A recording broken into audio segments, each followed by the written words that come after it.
안녕하세요. 스토리텔러 김경식입니다. 그날 군대 이야기에 오신 것을 진심으로 환영합니다. 초대해 주셔서 감사합니다. 가수 마리아입니다.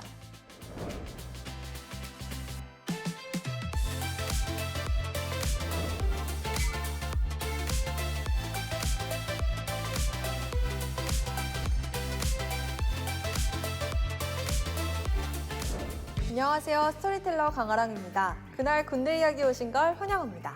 초대해 주셔서 감사합니다. 저는 개그맨 박경호입니다.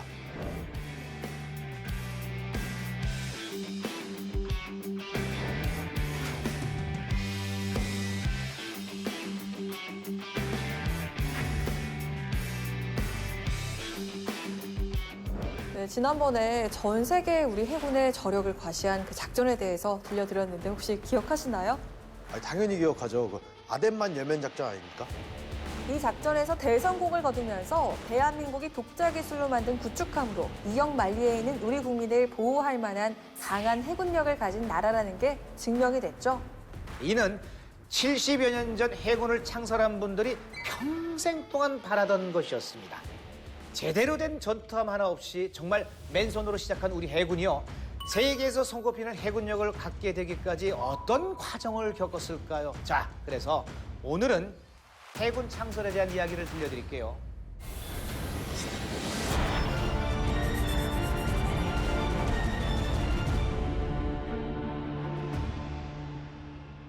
(1945년 8월 15일) 중국 선양역입니다. 한 남자가 서울행 열차로 갈아타기 위해서 플랫폼에 들어서고 있습니다. 1945년 8월 15일은 대한민국 국민이라면 누구나 가슴 뛰는 아주 역사적인 날이잖아요. 이때 이 남자의 심장을 먹게 하는 소리가 들리는데요. 일본 천황 항복, 호해요 호해. 와, 일본 천황이 항복했다는 소리를 직접 들은 거잖아요. 기분이 어땠을까요? 남자는 떨리는 손으로 호해 한 장을 집어들었습니다. 거기엔 일본 천황 항복이란 글자가 대문짝만하게 찍혀 있었습니다. 정말로 역사적인 날이네요. 이 남자에게는 두 가지 꿈이 있었습니다. 첫 번째는 조국의 독립이고 두 번째는 독립된 조국의 해군을 건설하는 것이었어요. 해군을 만든다는 거죠? 해군 창설, 그렇죠. 자, 그의 머릿속은 해군 창설에 대한 생각으로 가득 차 있었습니다. 대한민국 해군을 만든 이 남자 혹시 누군지 아시겠어요? 바로 대한민국 해군을 창설한 손원일 제독입니다.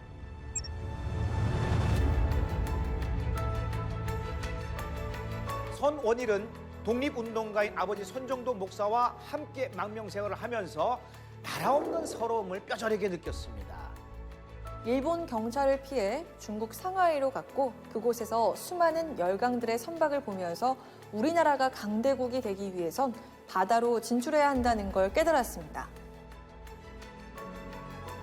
손원일은 군 경력도 없고 오랫동안 해외에서만 지냈거든요.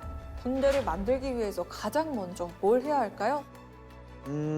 뜻이 맞는 동지부터 찾아야 될 것 같은데요. 그렇죠. 그는 연희전문학교 교장인 유억겸의 소개로 민병진과 김영철을 만나게 됩니다. 이들은 8월 21일부터 풀통을 들고 서울 거리로 나가서 대원 모집 벽보를 붙이는데요. 할아버님이 독립운동을 하실 때 아버님한테 우리가 독립을 하면 기술자가 필요하다. 그래서 아버님이 이제 기술을 배워야 되는데 어떤 기술을 배워야 되느냐. 상해 도착해서 보니까 영국 해군이 조그만 나라 어떻게 보면 영국인데 중국 큰 나라에 와가지고 활기차게 다니는데 아무도 그 사람에 대해서 따뜻부터 할 사람이 없는 거야. 우리도 저런 해군, 세계의 해군이 될 수 있는 저게 참 필요하다. 그래서 항해학을 전공을 하셨고 그때 생각하신 게 해군이었었던 거예요. 이때 한 청년이 붙인 벽보가 눈에 띕니다. 그 내용이 우리의 바다는 우리가 지키자. 조국의 바다를 지켜나갈 충무공의 후예를 모집함이었습니다. 같은 내용? 맞아요. 이 청년의 이름은 정긍모입니다.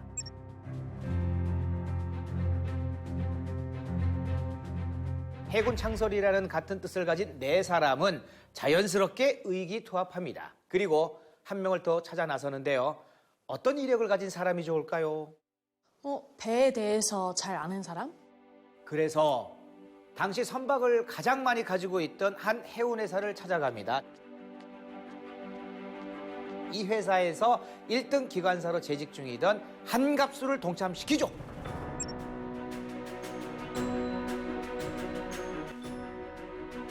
손원일은 항해사로 근무한 경력이 있었고 민병증을 제외한 나머지 세 사람은 모두 진해고등 해원 양성소 출신이었습니다. 진해고등 해원 양성소요? 학교 같은 곳인가요? 지금 한국해양대학교의 전신인데요.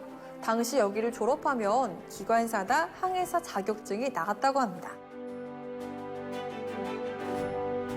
그렇게 뜻을 모은 손원일, 민병증, 김영철, 정극모, 한갑수는 1945년 8월 21일 대한민국 해군의 모체인 해사대를 결성합니다.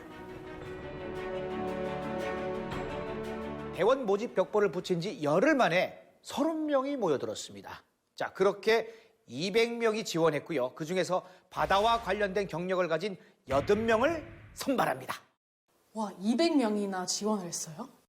자, 이들은 한옥 한 채를 빌려서 교육부터 시작합니다. 근데 군대는 나라에서 의식주를 다 제공하잖아요. 하지만 당시 독립은 했지만 정부가 수립되기 전입니다. 그래서 5명이 80명의 대원을 책임지는 데는 한계가 있었습니다. 자금을 확보하는 일이 무엇보다 시급했었죠. 손원일은 조선해사보국단 자치위원장인 서근태를 찾아갑니다. 자, 두 사람은 두 단체를 합치고 단체 명칭을 조선해사협회로 정합니다. 이제 자금은 해결된 건가요? 아니요.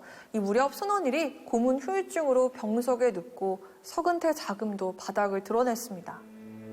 아버지가 독립운동가셨잖아요. 가족도 아주 끔찍한 고문을 당하셨다는데.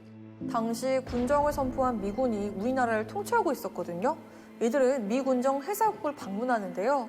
그 이유는 조선해사협회가 한국에서 해사 업무를 담당하는 유일한 조직이란 걸 알리기 위함이었습니다. 당시 미군은 어수선한 국내 치안을 위해서 경찰대만 유지하려고 할 뿐 우리나라를 정식 국군으로 인정하지 않았습니다. 미 군정청 해사국장 칼스텐 소령은 해안경비와 밀수 방지 업무를 하는 코스트가드를 제안합니다. 코스트가드요? 해군과 코스트가드는 하는 일이 다르지 않아요? 그래서 손원일은 우리는 해군을 건설하려는 것이지 해안경비대가 되어 군정청에 심부름이나 하려는 게 아닙니다. 이렇게 거절의 뜻을 밝힙니다. 그렇죠. 칼스트는 머지않아 당신네 나라의 정부가 수립되면 해안경비대가 해군으로 바뀔 것입니다. 그렇게 되도록 최선을 다해 지원하겠습니다. 이 말을 들은 손원일은 제안을 받아들입니다. 제안을 받아들일 수밖에 없었겠군요. 이들은 진해 해안경비대 본부와 사관학교를 설치하기로 합니다. 해군이 정식으로 창설되기 전인데 사관학교가 필요한가요? 손원일은 인재 양성과 교육을 아주 중요하게 생각했는데요. 나라를 찾으려면 먼저 실력을 쌓아야 한다는 아버지의 가르침도 있었고 항해사로 여러 나라를 다니면서 교육의 중요성을 직접 경험했기 때문입니다. 사관학교 설립을 요구한 이유는 그 당시 해양경비대 안에는 해군에 복무한 유경험자가 한 명도 없었습니다. 그래서 간부 인력 양성을 위한 사관학교 설립을 요구한 것입니다. 손원일은 해군 사관학교 교장, 초대 교장을兼임을 하면서 2개월 동안 해사 1기생들에게 항해술을 가르쳐 주기도 했습니다.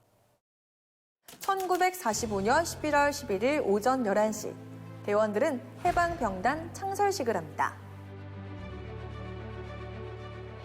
상군 중 가장 먼저 창군의 추춧돌을 놓는 아주 뜻깊은 날이었습니다.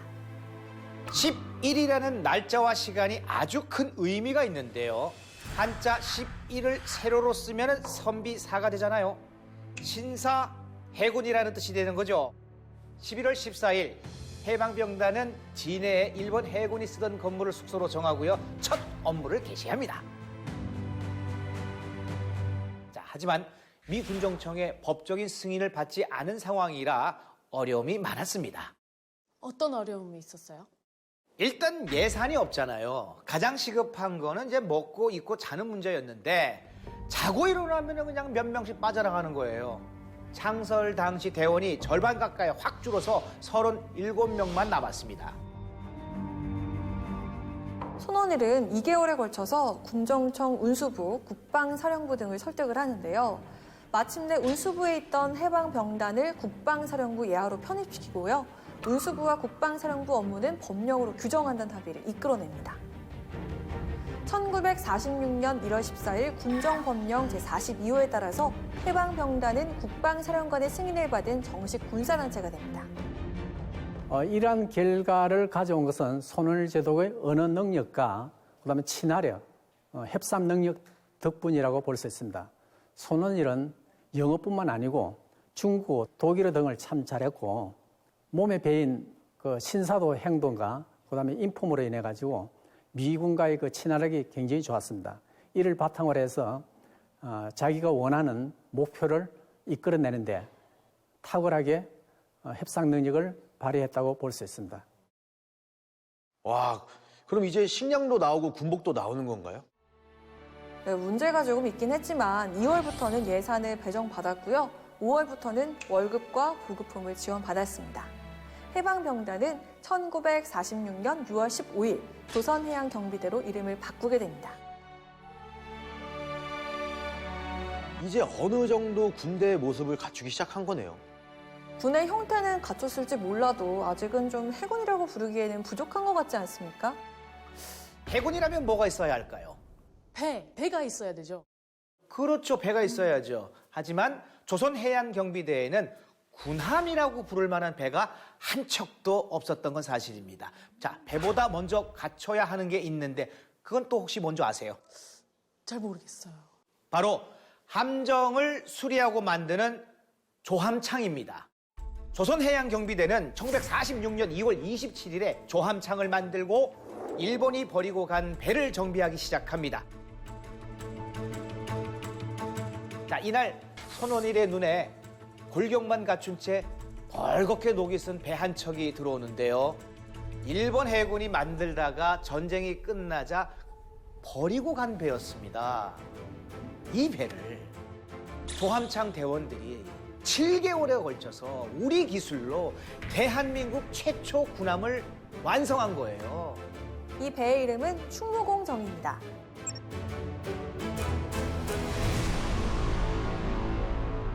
대한민국 함정 건조의 시작을 알리는 아주 뜻깊은 일이었습니다. 삼면이 바다인 우리나라에 해양기지가 없으면 안 되겠죠. 인천을 시작으로 부산 등에 해안기지를 설치하고 해양경비 임무도 하면서 점점 해군다운 모습으로 자리를 잡아갑니다. 어떻게 이 짧은 시간 동안 이렇게 발전할 수 있는 거죠? 손원일을 비롯한 해양 선각자들의 노력 덕분이겠죠. 1948년 8월 15일에 대한민국 정부가 수립되고 조선해양경비대는 대한민국 해군으로 법제화됩니다. 와, 이때 대한민국 해군이라는 이름을 갖게 되네요. 아직 끝난 게 아닙니다. 이 무렵까지 인수한 함정은 모두 36척이었는데 전투함은 단 한 척도 없었습니다. 우리 해군이 원하는 건 3인치 함포가 장착된 전투함이었거든요. 정부가 세워지긴 했지만 여전히 재정적으로 어려웠습니다. 자, 이 돈을 어떻게 모아야 할까요? 모르겠어요. 손원일은 며칠을 고심한 끝에 모금운동을 생각해냅니다. 1949년 6월 1일에 함정건조기금 객출위원회를 구성하고 모금운동을 시작합니다. 해군 장병들은 모금운동에 아주 적극적이었습니다. 매월 월급에서 일부를 기금으로 냈습니다. 해군 부인에도 바느질을 해서 만든 물건들을 또 팔아서 이 기금에 돈을 보탰습니다. 홍은혜는 남편 손원일을 도와서 한평생을 해군을 위해 봉사했습니다. 음대를 졸업한 홍은혜는 당시 조선해양경비대 대원들이 일본 군가의 곡조만 우리말로 바꿔서 부르는 걸 안타까워했고요. 손원일과 함께 해군가를 만드는데요. 해군은 창설을 했는데 해군가를 부르는 거는 일본 해군가에다가 가사만 한국 가사를 붙여서 부르는 거예요. 저건 아니잖아. 응? 그래서 해군가를 작곡을 해야 되겠다. 그래서 바다로 가자. 우리들은 이 바다.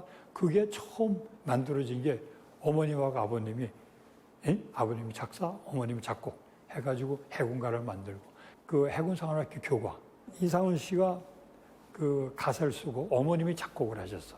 그러니까 어떻게 보면 어머님이 음악을 전공을 하신 게 해군에 들어와서는 아주 중요한 역할을 한 거지. 모금 운동을 시작한 지 4개월 만에 15,000달러를 모을 수 있었고요.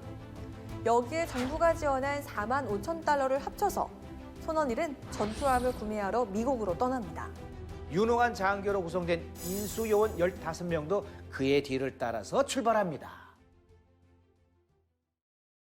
와, 4개월 동안 6만 달러?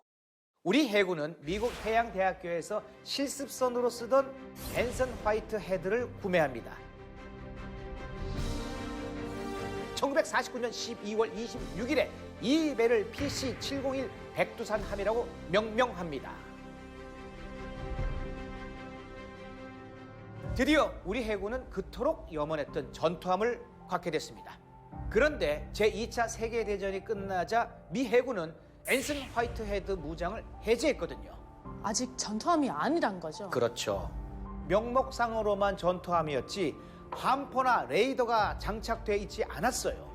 인수요원들은 수리비와 인건비를 아끼기 위해서 배에서 먹고 자면서 페인트 칠을 하고 기관을 정비했습니다. 하와이에서 3인치 포를 설치했고 괌에서 포탄 100발을 구입한 뒤에 진해항으로 떠납니다. 와, 드디어 대한민국 해군 최초의 전투함이 완성됐네요. 손원일은 미국에 남아서 PC-702, 703, 704 세 척을 추가로 구매합니다.